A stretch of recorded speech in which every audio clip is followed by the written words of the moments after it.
greetings from South Korea. My name is Jenny and I'm a foreigner here.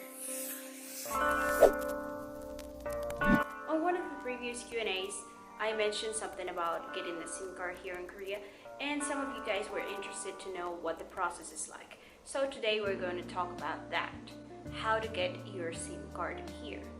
Actually, not only your SIM card, because it's pretty easy to go to a convenience store or even on the airport and get one of those SIM cards that you can use for data or just to send some messages and call while you're here for a short period of time. What we're going to take a look into right now is how to get your Korean phone number. Because here in Korea, it's necessary to have a phone number if you want to create any account online. Just let's say buy stuff from coupon or get food delivery or anything like that. You always need the phone number. If you buy one of those SIM cards that are only for data or something like that on the airport or in the convenience store, that won't work for you. So I'm going to show you how I did it and my experience with it, so it's easier for you to do it when you get here. There are a plethora of companies that you can choose from, like SKT, KT, LG+, so on and so forth. But in this video, I'm going to focus mainly on the one that I chose, which is KT. The reason for that being that it was actually the cheapest one, because being honest, if you're like me and you're here in Korea as a student, you most likely won't need to have a very big plan, because you will spend most of your time in university where you have free Wi-Fi, and if you decide to go out, there's plenty of places that have free Wi-Fi as well. Let's say you go to a restaurant or even in the bus, so you won't see yourself needing to use that much data. So without further ado, let's get started. First things first, you need your ARC or alien registration card in order to do this process. So if you get here and you don't have that documentation yet, you need to wait until you get it to then be able to get your phone number here. The other important requirement is that you need to be of legal age, and that is 19 years old here in Korea. And that I mean on international age. If you don't know, here in Korea, they use a different system, let's say for your age. So you will actually be older by 1 or 2 years depending on your date of birth. So if you have your alien registration card and you're 19 years old or older, you can go ahead and get your SIM card. You will see that there are many stores, in this case particularly for KT everywhere, but not in all of them is that you can do the actual process of getting the SIM card. They mostly just cell phones or different type of plans or things like that. But if you want to buy your prepaid SIM card, you need to go to a KT Plaza. Once you get there, it is actually pretty simple. You don't need to be fluent in Korean to make yourself understood and actually get the right plan. You can say that you want a prepaid SIM card and they will understand. But if you want to do it in Korean, which is always better and recommended, these are the two main words that you need to keep in mind.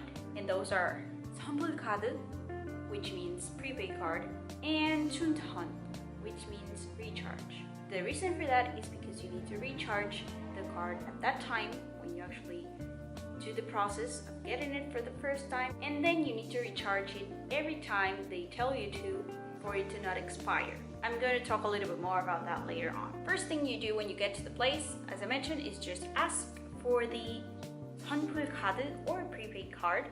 Once you ask for the card and everything, they will ask for your alien registration card, and then they will give you a paper like this where you have to fill in your name, last name, date of birth, gender, sometimes your address as well. So if you don't know it, have it written down so it's easier for you to fill in, and then just sign it, and that's all. Then they will ask what type of phone you have to know what type of SIM card it is that you're going to use. And after everything's ready, then you get your thing like this with your SIM card that you can insert in your phone and start using it right away. They will charge you for the card. 일단 7,700원. And then there's a minimum of 5,000 that you can recharge at that time. 리차지는 초이스 할 수 있어요. 5,000원, 만원, 2만원, 3만원. 해지돼요. 자유롭게. However, if you charge 10,000, 20,000, or 30,000, you don't need to recharge it every month. Depending on the amount that you recharge is the amount of time you have to use it.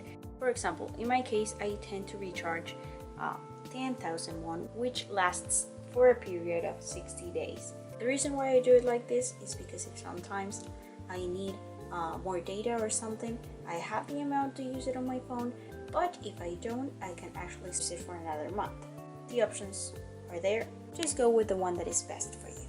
How to recharge it is you can go to any store, and by that I mean not only the KT Plaza, but any KT store that you find and recharge it there, or you can actually do it online.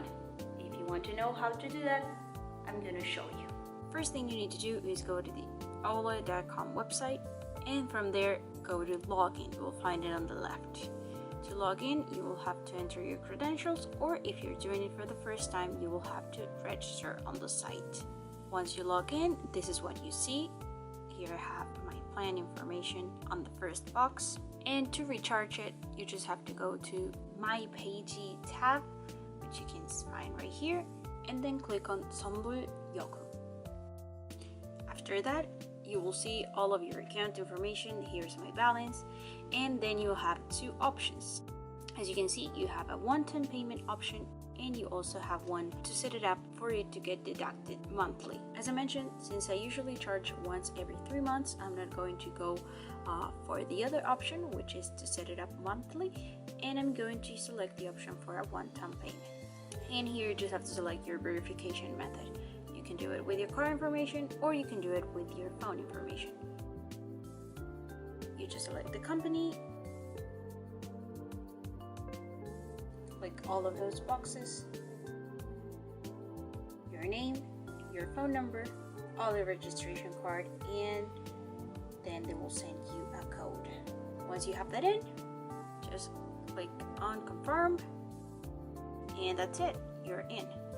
Now you just have to enter the information for your credit card or whatever payment method you're going to use, and at the bottom select the amount. Then you just confirm everything, click on OK, and done. That's it. You have the account balance, which has been updated, and right here at the bottom you can see all of the transactions that have been made. It will tell you the date, the amount, and the way that it was paid. As you can see, it says 현금 if you do it with cash, or 신용카드 if you do it with your credit card.